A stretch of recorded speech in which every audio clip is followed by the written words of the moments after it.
about.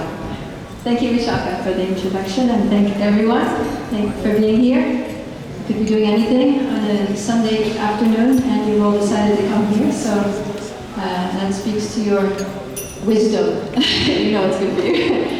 You know where the nectar is. So let's start by singing this song, which I hope you all know, Jaya Radha Madhava. Jaya Radha Madhava,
Om Namo Bhagavate Vasudevaya.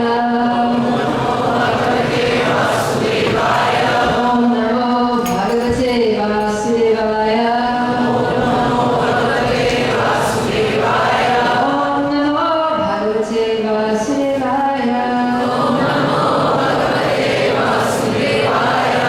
Om Jnanatirasya Gyananjana Shalakaya Chakshurumritam Yena Tasmai Shri Gurave Namah.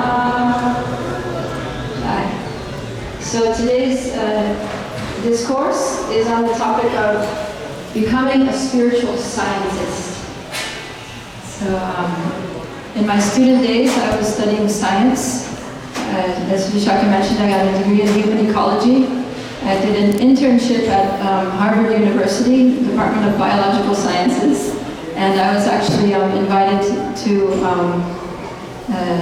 enroll in a PhD program in scientific research. And my international research project that I was doing when I met devotees was in scientific research. So I always had an interest in science, and I learned when I was in school that the word science means knowledge. And then when I came to meet the devotees and started studying Srila Prabhupada's books, I learned that the word Veda also means knowledge. So usually we tend to think of science and religion as two very different fields, right? That one's this sort of scientific pendulum is way over here, and the religious pendulum is over here, and they don't meet. They're two totally separate categories of things. But actually knowledge there's a oneness to knowledge, right? Real knowledge is knowledge. And knowledge can, of course, be gained from different sources. But what I want to present here is how that spirituality is also a science. So of course it's a different kind of science, because when we look at empirical science or just material science, that which is investigated in research institutes and university laboratories, it's a kind of science which the hallmark of it is the controlled experiment. That any of you scientists out there know that if you're going to do a scientific experiment, you need to figure out what all the variables are, you need to control the variables, and then make measurements of significant changes that happen on the one variable that you're looking at. So that works for material things because we can control material things. We can control temperature, we can control air pressure, we can control the amounts of different kinds of airs within the atmosphere. There are a lot of things that we can control. But the difficulty with spiritual science is that spiritual science seeks to understand God and the soul and the soul's relationship with God. And the problem is that we can't control God because God's controlling us. So then we need a different kind of science. The empirical science doesn't work because the controlled experiment just totally is irrelevant. And we can't put God underneath our microscope, we can't see him with even the strongest telescope. So how are we going to understand God? So it's just like if you want to meet somebody who's superior to yourself, then you're not going to meet that person by your own methods, right? You have to find out what the requirements are. Like, what are the methods that that person has set for people like yourself to approach him or her? Like, if you want to meet the president or prime minister of the country, you're not just going to go and knock on the door. You need to find out, okay, how do I get a meeting? You have to talk to the secretary. There's probably certain, requirements you need to fulfill. You need to go through security checks. You need to have your ID and documentation and, maybe somebody escorting you. And there's a whole process, which you have no control over. You just need to follow. So that's the way to approach a superior person. It's on their terms, not on our terms. Things that are inferior to us, like matter, we can control on our terms. So that's what empirical science does. But as we seek to know God, we have to understand what God's terms are for knowing Him. And Krishna makes that very clear. He actually mentions that right here in Bhagavad Gita. This is Bhagavad Gita as it is by His Divine Grace, A.C. Bhaktivedanta Swami, Srila Prabhupada. And I'm going to look at chapter 18, text 55, which is a very famous verse. If you know it, please chant it along with me. Bhaktyamam abhijanati yavan yaschashmi tattvata tato mam tattvato gyatva vishate tad anantaram. So Krishna, Supreme Lord, says, one can understand me as I am, as the Supreme Personality of Godhead, only by devotional service. And when one is in full consciousness of me by such devotion, he can enter into the kingdom of God. So devotional service, the word for that in Sanskrit is bhakti. So that's what he's saying, bhaktya mam abhijanati. Then one can know me by bhakti, by devotional service. So bhakti is the science by which we can know God. And by following the methods of bhakti, then Krishna reveals himself to us. He allows us to know him. Actually the very first sentence of the first verse of the Bhagavad Gita, the first sentence of the purport, Srila Prabhupada writes, Bhagavad Gita is the widely read theistic science summarized in the Gita Mahatmya. So the very first comment that Prabhupada makes on Bhagavad Gita is that it is a theistic science. So this is a science, and the science that Krishna is giving in the Bhagavad Gita is the science of bhakti. There's a book also that's called The Science of Self-Realization. So this is the science of bhakti, how to realize the self, how to realize the soul's relationship with God, with Krishna, and how to realize the nature of God, the qualities, the characteristic, the personality, the activities, the name, the address, the phone number, everything of God we can know through bhakti. But even though it's a different type of science, we can still follow the basic scientific method in bhakti. So the scientific method starts with observation, just observing the world. The scientists, they observe the world and they become aware of certain natural phenomena that happen, and then based on their observation, they make a hypothesis, right? And then they proceed to test the hypothesis through their experimental methods. So we can also apply the process of observation in spiritual science. And so by taking a good, sober look at the world, we can see that in material life, almost no one is completely satisfied. Basically, everyone is just trying to get more of this, more of that, improve this, solve that problem, fix this difficulty, right? Nothing's quite working out the way people want it to in material life. We can observe that everywhere we look, we're just going to find problems and frustration and dissatisfaction. So then we can think, okay, well, what are the options to material life? What are the spiritual options out there? And we can also apply observation to those. We can explore different spiritual paths, different religious traditions. We can compare and contrast the different approaches. We can look into different factors like the depth of the philosophy that's being offered, the purity of the lifestyle that's being practiced in those traditions, the potency of the practices that are performed in the different spiritual paths, and also the character of the practitioners. And so if we do a very careful observation of all of these metrics, of all of these criteria for assessing the quality of a particular spiritual path or religious tradition, then in all of those categories, bhakti or Krishna consciousness looks very promising, right? It's like the philosophy is so deep.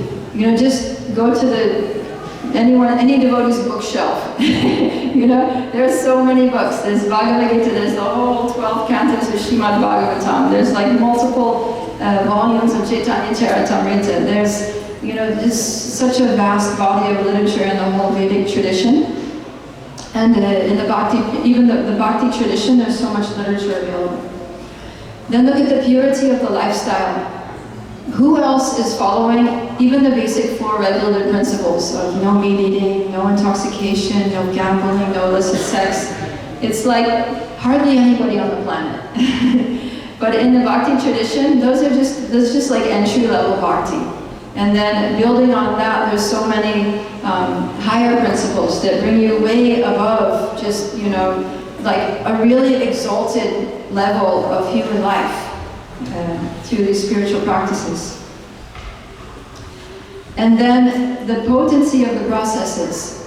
So anybody who just begins any of the processes of bhakti, it's like you can immediately feel a transformation in your life. So then making those observations, one can come up with the hypothesis that bhakti yoga is a transformative spiritual practice that can actually bring me real happiness. So then, what's the next step? You need to test that hypothesis. So you've observed that, okay, it works for others, but if it's really scientific, it has to work for everyone, right? It's like water boils at 100 degrees Celsius for everyone. It doesn't matter how old you are, which country you're from, you know, which language you speak, whether you're male or female. Water is always going to boil at 100 degrees Celsius. That's one of the characteristics of something that's a scientific fact, is that it's just repeatable. Whatever circumstances you do it, it's going to work. It's going to produce the same results. So will bhakti work for me? I've seen it's making other people happy, but you know, will it work for me? So then we need to experiment. And then experimentation involves taking up the core practices. So first of all, we need to put aside our biases. So in any kind of scientific experiment, you have to try to just eliminate the biases. Don't be subjective, don't be attached to it going one way or the other. Just be totally neutral, objective, and just apply yourself to the processes with an open mind and see what happens. So anybody who actually really seriously and sincerely applies themselves to the core practices of bhakti, like chanting the Hare Krishna mantra, especially chanting 16 rounds on beads every day, and hearing Srimad Bhagavatam, hearing from the scriptures every day, from Bhagavad Gita or Srimad Bhagavatam, associating with advanced devotees on a regular basis, living in a bhakti ashram like Bhakti Academy, or at least visiting the temple regularly and doing practical services for Krishna, for the devotees in the bhakti community, then anybody who does those regularly is going to experience something. So that's the experimental process. And then, as a part of the experimentation, then any good scientist knows they have to gather the data, right? They have to measure something, they have to collect their data. So in practicing all these core practices of bhakti, then one can keep a personal journal, right? Note down what you're doing. I chanted 16 rounds today, I heard Srimad Bhagavatam class, I was discussing my thoughts and doubts and realizations with the devotees. I visited the temple. I chopped some vegetables in the kitchen for 1 hour. And this is how I felt afterwards. This is how I felt. And then keep noting that down over time. And you'll notice how not only you're feeling happy, but one's whole perspective on life and the world begins to change. You start to see the world in a different way. You start to interact with other people in a different way, from a higher platform. You start to see your life not from in the middle of a crowd being confused and pushed around in life, but kind of from the balcony. You're up here and you're looking down and you're like, oh, I get it. Wow, why didn't I see that before? So you start seeing new things about the world and the situation, as the illusion of material existence starts to be dispelled. So we need to note all those things down, gather the data, and then after some time to analyze the data. Just reflect back on our experience of practicing bhakti, and just sort of put things together. Notice some trends. You can graph it out. You can make a bar graph or a line graph and see how things have changed over the years of practicing Krishna consciousness. And then draw some conclusions. Come to your conclusions. Does the process work? Did it work for me the way I observed it working for others? Will it work for anybody? Maybe you can also try giving the process to somebody else, like somebody you think that it won't work on. Like, this person is just too out of it, like, to be a devotee. This person is just impossible that they could become Krishna conscious in this lifetime. And just try to give them the holy names, give them prasadam, give them a book, and maybe call them up and ask them if they're reading it, and see what happens in their life. Because it worked for other people, it worked for you. If it works for this person, then this must really work. So we can do all these kinds of tests. And then, just like with any scientific experiment, there are stages. There are recognizable, mapped out stages in the process. So it's like when I was in college, we did this one laboratory experiment, and we had to take one solution, put it in a test tube, and then add another chemical solution to it, and then heat it up. I think it's testing for some kind of the presence of some kind of compound in the first solution. So it starts off being blue, and then they tell you that you put it on the heat, you put it over your little Bunsen burner, and then in some time, then the blue solution will turn orange. Maybe some of you have done this experiment. Yeah, they're nodding heads. And then after a while, some precipitate will form, some solid thing, it'll settle down to the bottom. And so, like that, there's stages. So first there's the heating, there's maybe some little effervescence, there's some bubbling. So you see the bubbling, you're like, okay, this is working. then you see the color change, like, wow, it's actually changing from blue to orange. It's working, I'm doing it right. And then they precipitate, and so these stages, and they give you faith. So every time you go from one stage to the next, just as the instructions in your lab book tell you that it should, then you get faith that you're doing it right, that the experiment actually works, that it's an indication of what it's supposed to be an indication of, and that you're actually doing science. So, in the same way, our devotional lives, Lord Chaitanya tells us the stages that bhakti goes through, that we will go through as we progress in bhakti. So he says, first of all, it starts with shraddha, which means faith. That you have just a little bit of faith. Not a firm faith, but let's say, you came to the temple and you saw the devotees and they looked really happy. They looked like, maybe you heard a class and you thought, wow, that makes a lot of sense. So it gave you some conviction that there's something here. So the shraddha is just that little bit of faith, just enough to get you to maybe explore it further. So that's the first stage, shraddha. And then that brings you to, that brings you to sadhu sangha. Sadhu sangha means association with devotees. So you get a little interest, you're curious, you feel like there's something to it, you want to know more, so then you start to associate with devotees, you start to ask them questions and ask them how you can be involved. Of course, devotees, as soon as you start asking a lot of questions and coming to the classes, then the next thing is that they're going to be signing you up to cut vegetables or clean the floor or do some service, make a garland or lead a kirtan or something like that. So the next thing that happens after sadhu sangha is bhajana kriya, which means that you actually begin to do the bhajan. Kriya means to do, and bhajan means worship or to practice bhakti.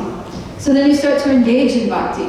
And you start singing in kirtan, you start doing services, you start chanting japa. The devotees will show you how to chant the Hare Krishna mantra on beads and count them, and start with like a regulated 1 round a day, 2 rounds a day, 3 rounds a day, working up to 16 rounds a day. And then as we engage in those, of course, even in Bhajan Kriya there are stages. And there's a book that was written by Vishwas Chakravarti Thakur. It's called the Madhurya Kadambini. And he gives a very detailed description of what happens at each one of these stages of bhakti. You can probably see some of the details there if you have good eyesight. I won't go into all the details, but so Bhajana Kriya. And then by performing these practices, by the chanting and the hearing and the remembering Krishna and coming to arti ceremony, dancing for the deity, taking prasadam, all these activities that devotees do, then that brings us to the next stage, which is anartana vritti. So anartas are all the unwanted things in our lives. Arta means value, and means it negates it. So it means things that have no real value in our lives, just things that are useless, that are troublesome. So the unwanted things like lust and greed and envy and pride and ignorance and illusion, that those things start to become purified. They're removed from the heart by the grace of the Lord as we follow the process. Because what happens when we follow the practices, when we start to practice bhakti in the association of devotees, and we're following the authorized processes that are given in the scriptures, and especially if we do so under the guidance of a spiritual master, a spiritual teacher who can guide us, then Krishna becomes very pleased. He becomes really happy that we're following the scientific process that he gave us, that he advised us to follow, and he rewards us by purifying us from within the heart. Because all of these anarthas, all these bad qualities, the contaminations and things, they're all within us, they're in the heart. And Krishna is also in the heart of everyone, as Paramatma, or the super soul, the Lord that's dwelling within. And so there's a beautiful verse from the Srimad Bhagavatam, I think it's 1:17, that says, Shrimvata Swakata Krishna, Punya Shravana Kirtanam, Vidyantasto Yabadrani, Vidunoti Surit Satam. Says that Lord Krishna, who is the super soul residing within everyone's heart, cleanses the desires for material enjoyment from the heart of those who have developed the urge to hear his messages, which are in themselves virtuous when properly heard and chanted. So that's a statement right from Shastra, right from the scriptures, that says that Krishna is in the heart, and when he sees that we have an attraction to hearing about him, to hearing the chanting of his names and kirtan, to hearing spiritual discourses like this, then he becomes happy, and he gets to work from within our hearts, and he starts cleaning. He gets his transcendental scrub brush out and his bucket of soap and water, and starts cleaning away at the lust, the anger, the greed, the envy, and all those things that we've been troubled by for so many lifetimes that have just accumulated due to being in this contaminated space, which is the material world. And so we can feel ourselves becoming lighter. You know, we can feel ourselves being uplifted as these, the burden of these bad qualities is removed. It's kind of like we're carrying around this burlap sack full of, you know, bricks. And as we perform bhakti, it's like we're unloading the burden. And then our lives feels, they just naturally, you know, our consciousness just rises. Consciousness rises, our lifestyle rises, and everything becomes elevated. It just rises above everything else, and we become like a lotus flower. I mean, that's one of the symbols in the Vedic tradition, is the lotus flower. I'm sure if you just look around, you're going to see lotus flowers in the architecture and in the decorations and in the imagery of Krishna consciousness. So why is the lotus flower such a significant symbol in the bhakti tradition? Is because, raise your hand if you've ever seen a lotus flower growing in nature. Quite a few of you. So the lotus flower is interesting because there's another type of flower that's like a lotus flower, but not exactly. It's called a lily. So there's the lily, here's the surface of the water here, and the lily is just sitting on the surface of the water. It's just touching the water and just kind of like there. And the lily pads are also just like those round leaves that are just like flat out on the water, right? But the lotus is different because the lotus, here's the water, and the lotus is up here. Even the leaves of the lotus are up here. Oh, the stem is coming up, and neither the leaves nor the flower actually touch the water. So the idea of the lotus is that it's in the water, it's surrounded by water, there's water all around it, but it doesn't touch the water. So by practicing bhakti, then our consciousness rises, our whole existence rises above the three modes of material nature, or just all the tossings and turnings of material existence. And it's like we become like, I think this is, actually Jesus says this in the Bible, that we become, we're in the world but not of the world.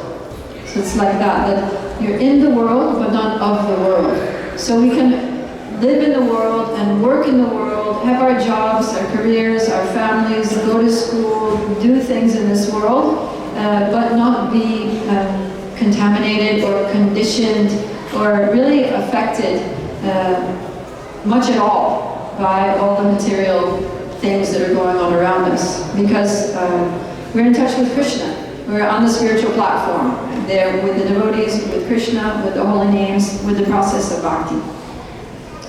So one can experience that. That's an experience. It's something that can be actually felt.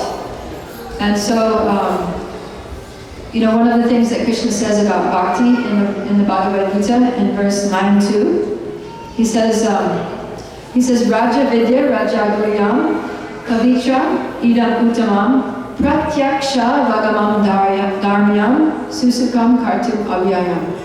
He says, this knowledge is the king of education, the most secret of all secrets. It's the purest knowledge, and because it gives direct perception of the self by realization, it's the perfection of religion. It's everlasting and is joyfully performed. So the word that I want to draw your attention to is pratyaksha, which means direct perception. So the amazing thing about bhakti is it's not a matter of blind faith. It's not that you just believe something and pray and hope that, it's true at the time of death, that Krishna's going to come and take you back to the spiritual.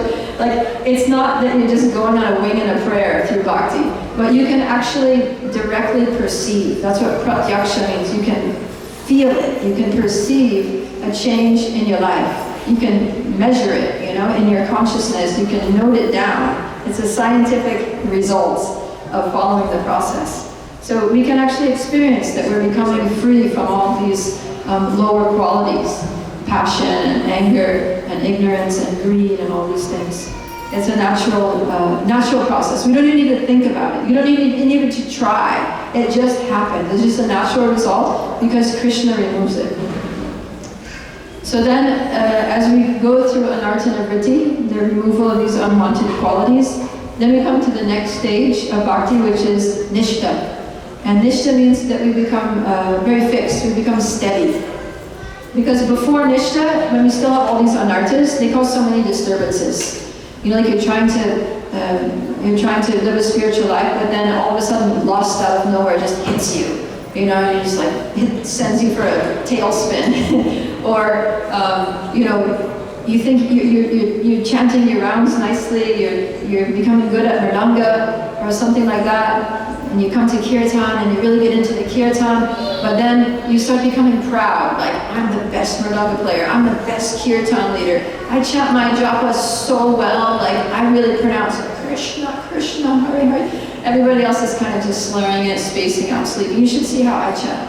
It's so pride can come in, and then how they say pride cometh before a fall. So that can cause us to go down a bit again in our bhakti. So before we get all these anarthas removed by the grace of Krishna, it's unsteady because we're practicing and then, lust. And then we're practicing, greed. And practicing, pride. And so it's like this. But then when we get free from those problematic anarthas, then it's like even keel. We can just be steady in our services. Our consciousness becomes steady, our practice becomes steady, our relationships with devotees are steadily nice and peaceful, congenial, inspiring, nourishing. And then everything becomes so much easier. So then from that point, anartha nivritti can take a long time. But once we get to nishtha, everything's very fast. Because there's nothing really that's stopping it now. It's all the obstacles, or most of the obstacles have been removed. So now we can just progress. So the next stage then is ruchi, which means you get a taste. So now it's all those processes that maybe before, it was kind of like a slog to chant your rounds, or you had to drag yourself to the temple. You would prefer to do other things, but you're I probably should someday, I probably should go to the temple. I know, my mother would be happy if I did it, or something, My spiritual master might be there, and just in case I'm not there, I might be in trouble, or something like that. So you're kind of forcing yourself to do it.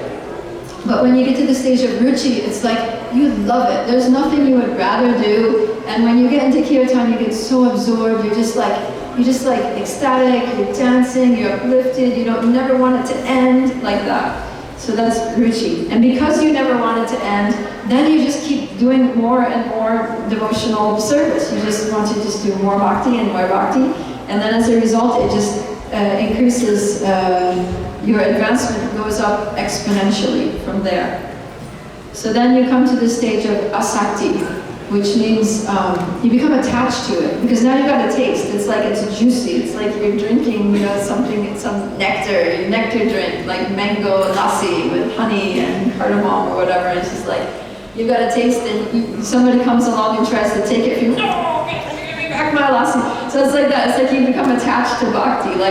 No matter, somebody comes along and says, hey, it's time to go down to renew your driving license or something. You have to go down to the whatever, place, Department of Motor Vehicles, and fill out some forms. Oh my God, do I really have to? I'd rather just chant my rounds or be in the class or something. So you become attached to these things.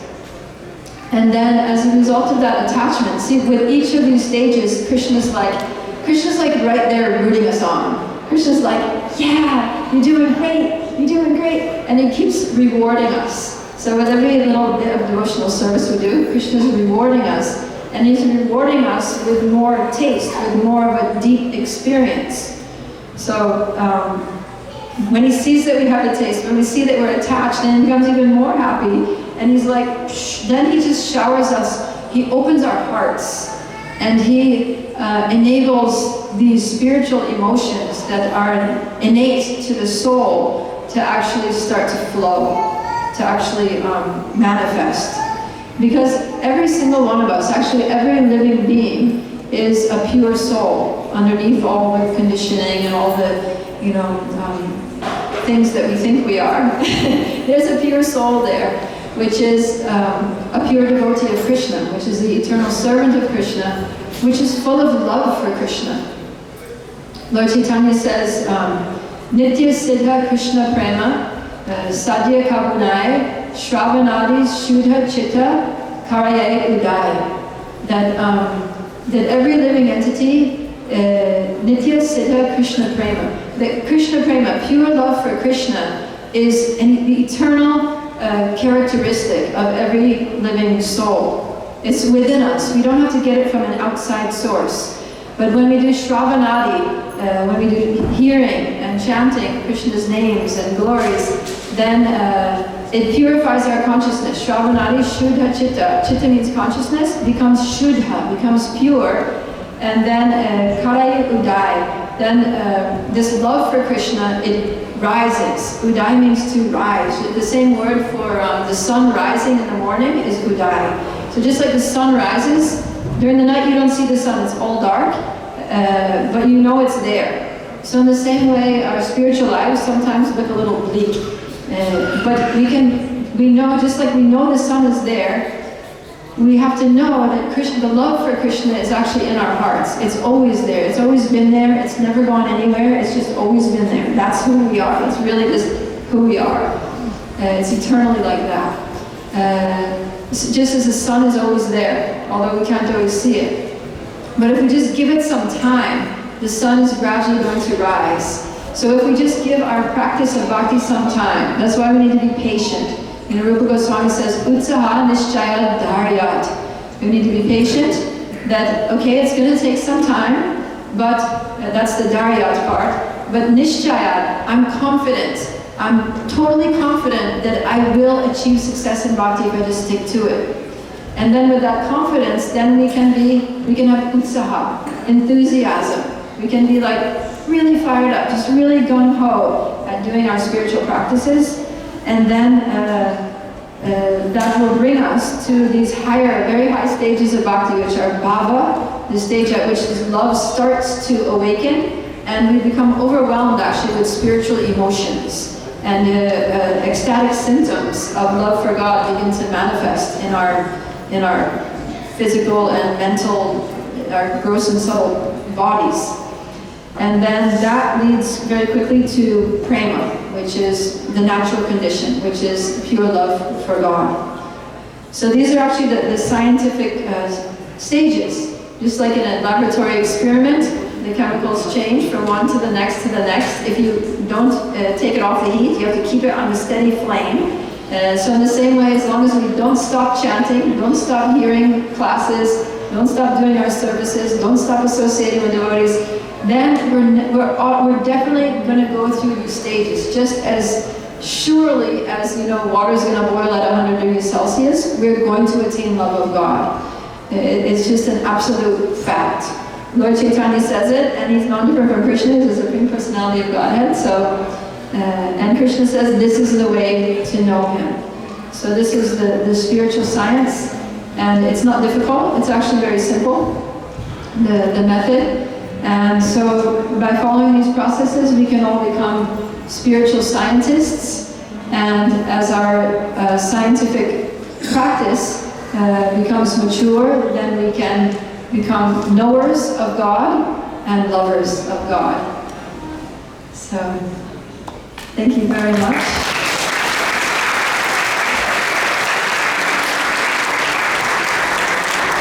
Do you have time for questions or comments? Yes, Kunti. Is there a mic? How do we not get stuck at the anarcho liberative stage? Are we supposed to like fight them ourselves, like actively, or are we supposed to kind of just surrender to the process and let Krishna do the work? Yeah, it's a little bit of a combination of both. But the thing is, we don't have the power to eliminate our own anarthas. Only Krishna can do that. But we just need to keep going in bhakti. We just have to not be discouraged when we see those anarthas. Because it's kind of like, you know, when you clean your room. So your room doesn't look too bad. Let's say you haven't cleaned it for a couple of weeks. It's still kind of like you walk in and you're like, okay, things are a little bit out of place, but you know, it's not too bad. But then when you start cleaning, right, like you take the things out from under the bed, you start like, you know, sweeping in the corners and under the desk and all that. It's like, you find like gobs of dust bunnies and hair and dirt and dead insects and things that you didn't see before. It's only when you start cleaning that you start seeing all these like things and you're like, oh my God, this was a lot worse than I thought it was. So it's a little bit like the purification that happens in bhakti is a little bit like that. You're thinking, yeah, I'm good, I'm okay, I'm a nice person, and you're like, I'm cool. But then when you start practicing bhakti, then you start actually noticing these things like, oh my God, I'm actually like a lot more envious than I thought I was, or you know, I'm actually like lust is actually a problem for me sometimes, and it's, yeah, I didn't know that about myself. So it can be a little, you can start thinking, I'm hopeless, like this is really bad. I mean, I knew it would be, you know, a difficult thing, but I didn't know it was going to be like nearly impossible. And so, yeah, so we have to not be discouraged, because if we see those things, it's actually positive. It means they're coming out, right? Because before they were buried. Just like the dust bunnies under your bed. You didn't see them before, and you know, you thought you were okay, but when they came out, it's like, ew, disgusting, like, you know, like a dead cockroach under there or whatever, you're like, sick, I don't want to do this, and you just want to run away and go to another room, but you're like, no, I can't leave it like this. I can't leave like the dead cockroach and the dust bunnies in the middle of my bedroom floor, like I gotta get it out. So then you just keep cleaning, you just keep like doing the cleaning process. And then when those things, and those things will be removed. So the thing is actually Krishna does the cleaning, but our job is to just keep doing the process. And as we see them, don't become discouraged, but actually be encouraged that this is a sign that it's working, that I'm making progress. And then when we see it, we actually have a choice. Like when we see something like lust, then we can choose to either act on it, because usually it's not just that we see it, but we're like feeling it, right? We're like feeling lustful towards something or some person. And so we can, then you have a choice. We can either act on it, and we can, you know, try to gratify our lustful desires, or we can see it and think and say, Krishna, I'm seeing this part of myself. It's pretty ugly. I don't want it. Please take it away. Please just remove it from me so that I can serve you purely, so that I can be your loving servant and not be disturbed by these material qualities that have, you know, intruded into my heart from being in the material world. So that's what our part is, to keep practicing bhakti very vigorously, very enthusiastically, and pray to Krishna to remove these things as they reveal their ugly heads. And Krishna will, when he sees that we're determined, when we have faith, when we're taking shelter of him, and also his devotees, our spiritual masters, and our you know, peers in our sadhu sangha, then Krishna will take care of it. Okay? Anything else?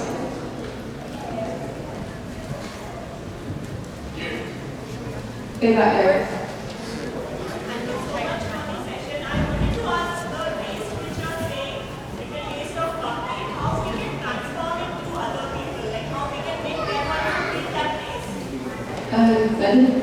How can we give bhakti to other people? For the taste. Okay, yeah. So we have a taste for devotional practices, but let's say we invite somebody to the temple, a friend or a family member, and like we're like dancing next to the kirtan, but we see they're just kind of like shuffling their feet like, going on here, right? So you want them to experience what you're experiencing. You want them to feel what you're feeling. How do you do that? Well, you can't force bhakti on anyone, that's the thing. You can just encourage them to engage with the process. And you can always pray to Krishna for them. Actually, Krishna responds to the desires of his devotees. Actually, it's so funny. There was one, we have in Gainesville, there was a program called Krishna Lunch, where we have a buffet set up, and then we do this for the college students at the University of Florida. So they come and they just come because it's a good lunch and it's cheap. They don't even know that it's prasadam. They know it's something to do with Krishna, but they don't really know what Krishna is. But they just come because it's good, cheap food. It's vegetarian. If they're vegetarian, they'll come. So this boy used to come every day, and we would just chat with him, like, hey, how's it going? How's your day going so far? And he would tell us what he's doing. He was just a really sweet kid. So me and myself and this other girl who was serving the lunch, every time he would leave, we would say, this boy is such a sweet boy. It would be so nice if he would become a devotee.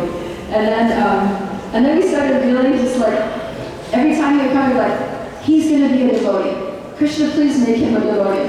And so we just kept putting all of our like desires into this boy. That, he has to be a devotee. And we invited him to the programs. And then finally he just started coming around. He started expressing, getting an interest, like, what do you guys believe anyway? And what are the books about? And he took a book, and he started coming to programs, and he started coming to more programs, started coming to morning program, and he moved into the ashram. He's done 16 rounds, and he's like so fired up in kirtan. He's like dancing and jumping and spinning, and he's a devotee.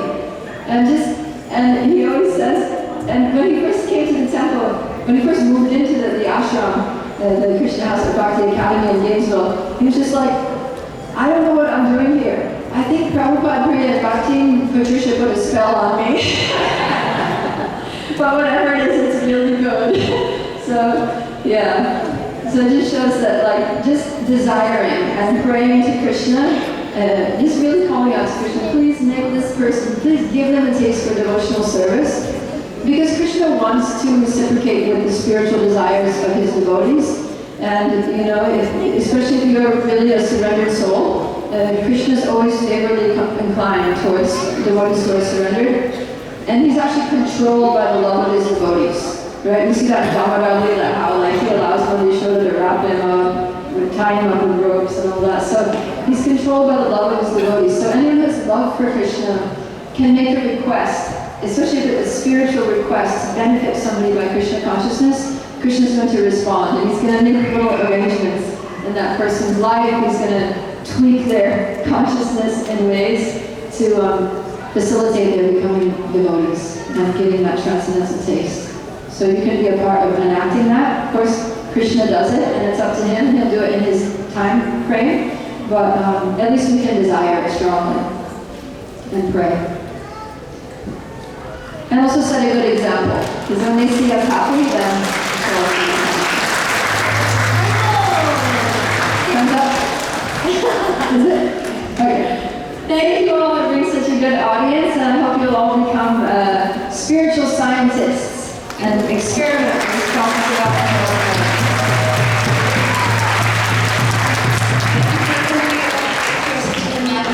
Isn't she amazing? Okay. Guess who's in between you and Prasad? Me and the announcements. Okay. Okay. So on Saturday, March 18th, we have Kirtan Standard Seminar by His Holiness Bhakti Swami. And please, it's from 10 a.m. to 2 p.m. Please contact Rukmini Prabhu for more details and information. And there's another upcoming event, which is Sri Ram Navami on March 30th. Please stay tuned in for the updates. And today's feast is cooked by our one and only, our favorite, Dwarkanath Prabhu, and also Vikramananda Prabhu. You're most welcome to donate or sponsor a feast on dainty garlands to celebrate any occasion. Please see Raj Prabhu on the front desk. And please join me in glorifying and appreciating two sponsors for today's feast. One of them wants to stay anonymous. And the other one is Pratishta Singh, Himanshu Sharma, and Jasvi Singh. Can one representative from the family come and take the donation, take the token of appreciation? Sponsoring the wedding of their parents and Neelam Sharma and Rajan Sharma and birthday of their father, Dhirendra Singh. Haribol!